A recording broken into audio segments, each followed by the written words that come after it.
Will the market go up or down? Should you lock in or float? Find out this and more with Master of the Markets, hosted by Barry Habib of MBS Highway. Welcome to Master of the Markets. I'm Barry Habib with MBS Highway, and this is created exclusively for Mortgage News Network. Hey, it was a crazy week. We got the jobs report. Interest rates moved up significantly, but congratulations if you signed up for a free MBS Highway trial, or if you're a member already, because you know we locked in exactly at the best timing of the market. Now, many of you are asking, what happens from here? Are rates going to continue to move higher? Will they make a move back lower?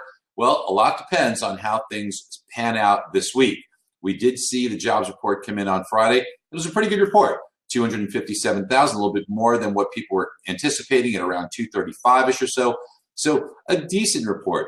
Why the big move higher in interest rates? Well, there was a few things in the report. Big upward revisions to November and December.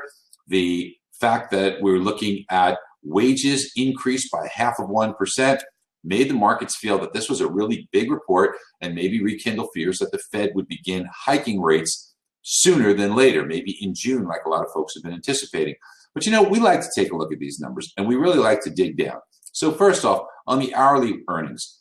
The hourly earnings did jump by 0.5%, but that's coming off of last month's decline. Now, what that translates to is that the previous month it lost 5 cents an hour. This month it gained 12 cents an hour.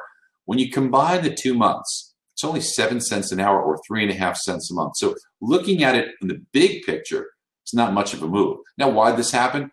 Likely a lot of folks were hired in December that would be part-time or temporary to help with holiday work.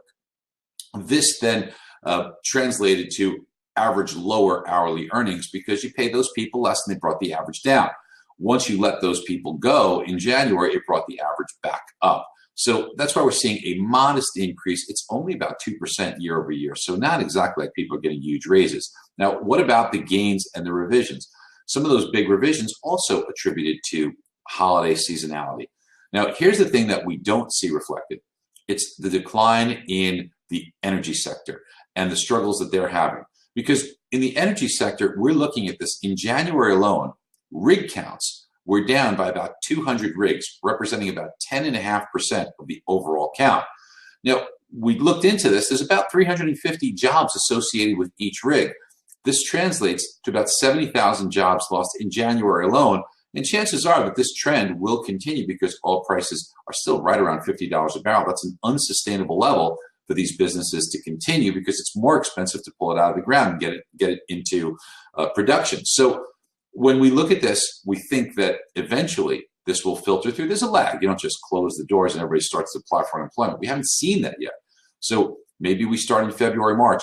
And I think that those increases in initial jobless claim applications, when we see job numbers start to get a bit of a headwind, it will again put the Fed on hold. And the Fed has to stay on hold anyway because the dollar is just too darn strong. And if you were to hike rates, that would exacerbate the problem that multinationals are having by importing products and making them more expensive. They've gone just over the last few months to, let's just say if you had an item here that cost $1,000 here in the US, if a European were to buy it with euro, it would seem like it was on sale, like 700 euro. This was a few months ago. But now it's closer to 900 euros. So we're seeing a big increase in what it costs them. That means they're going to be buying less U.S. international products and maybe slowing things down. And we hike rates and we exacerbate that problem. It makes the dollar even stronger, more expensive for foreigners to buy, and hurts multinational corporations here even more, hurts our overall economy. So we think that what will transpire is that in the short term, interest rates probably linger here at these higher levels. Watch the 10-year Treasury. 2.02% is a real line in the sand. I think that we will have a chance of reaching that level. So maybe things get a little bit worse before they get better.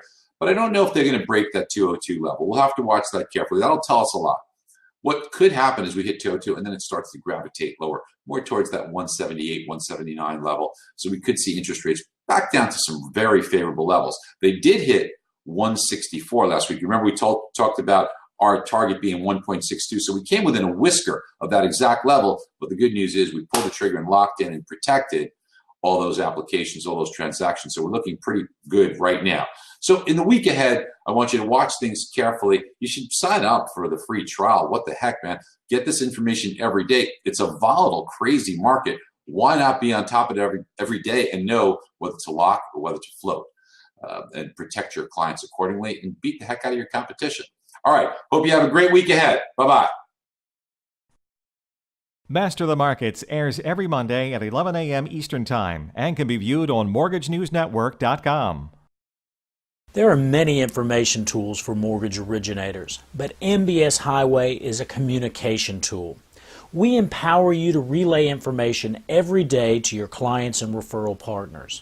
MBS Highway will provide you with specific real estate data for your marketplace, as well as daily sales coaching on the markets, and most importantly, how to translate that information into more transactions. Barry Habib's MBS Highway will give you an enormous edge over your competition.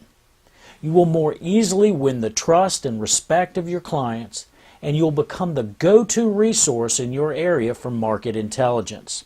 And yes, we will protect you from adverse repricing. For an exclusive Mortgage News Network offer and to receive information like this every day, go to www.mbshighway.com/MNN.